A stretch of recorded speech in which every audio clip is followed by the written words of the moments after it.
Superman was one of my favorite movies. It was so uplifting and beautiful, and it showed the best of humanity.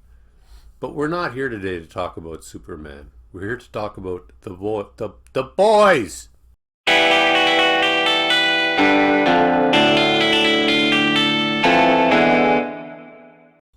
The Superman movie that just came out was an attempt to get back to that positive energy, that honesty, the beauty of the humanity. And spoilers, it sucked. Now, The Boys gives the middle finger to the idea of compassion and love. And how does it rank among the other two? Well, I was born in '77, and Superman, the original Superman movie, I was absolutely obsessed with it at the age of 6, or maybe even as early as 4. So I'm a bit blinded by nostalgia. I could understand if maybe the movie isn't as good as I think it is. It'll always be like one of my top 5 favorite movies. But much like my childhood innocence, the innocence of the 70s and 80s is now gone and been replaced by the middle finger, especially the early 2000s. Everybody took pride in look how cynical we can be. Look how mean we are. Look how we don't care. Isn't it cool how we don't care? And that's continued up till now. People are proud to show how mean they are. And I think that age is coming to an end. So, with a little more preamble before I get to my review of the TV show The Boys, I should tell you about how I read the comic book before the show even existed. So let's say 12 years ago, let's say 2013, I had an acquaintance who thought of himself as my friend, but he was a weird, cynical kind of asshole, show off, basically total douchebag. He was a huge comic book collector, and he gave me these 2 books, comic books, and he goes, just read these 2 books, these 2 comics. They're made by the same writer. One of them was issue number 1 of The Boys, and one of them was issue number 1 of Preacher. So they're both written by the same writer or comic book artist, or both. I don't know who he is. I don't know what he is. So the first comic of Preacher had this one character who was like some kid who was obsessed with Kurt Cobain. So he tried to blow his head off, but it didn't work, so he stayed alive. And his face ended up looking all disfigured and screwed up. And I was like, God, that's depressing. And that was my thought on Preacher, just reading issue number 1, and I didn't want to read any more of it.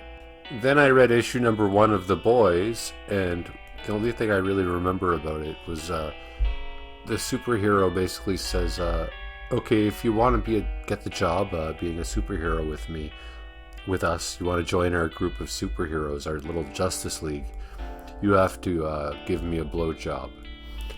And I was like, wow, that's really negative and nasty. And I stopped reading that comic book series after the first issue. So then fast forward a few years, and Seth MacFarlane produced and I think co-wrote the adaptation of Preacher into a TV show. So I think I watched like season 1 of it, and because I figured, you know what, I'll give it another chance. It's got a big following. Let's see if it's any good. And you know what, I gave up on it pretty early. Yeah, I don't know. It wasn't interesting enough to justify all of the negative stuff, like the kid who likes Kurt Cobain, so he tried to blow his head off, but he's still alive.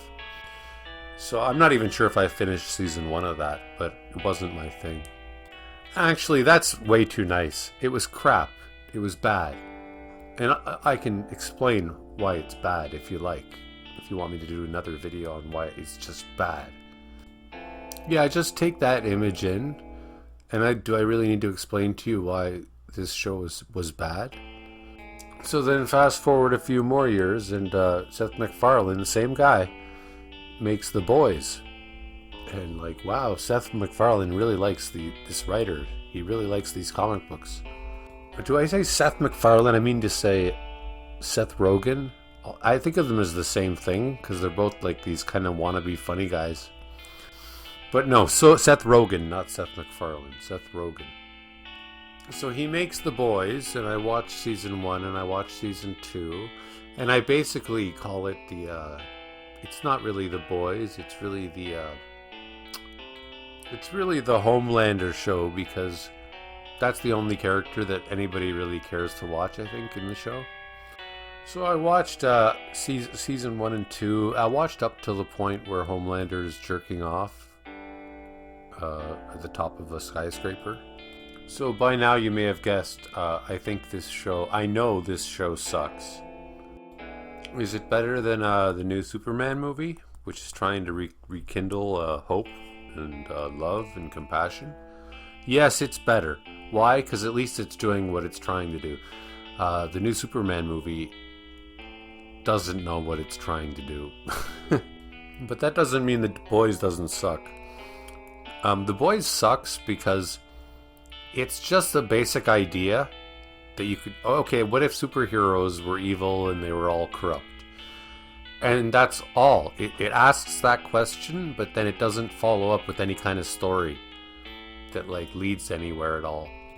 Worse than that, it kind of just glorifies and like, well, again, masturbates in like how disgusting can we get? And looking at all these assholes, giving me the middle finger as the viewer, well, I'm giving them the middle finger right back. And you know what? Your show sucks. So fuck you too.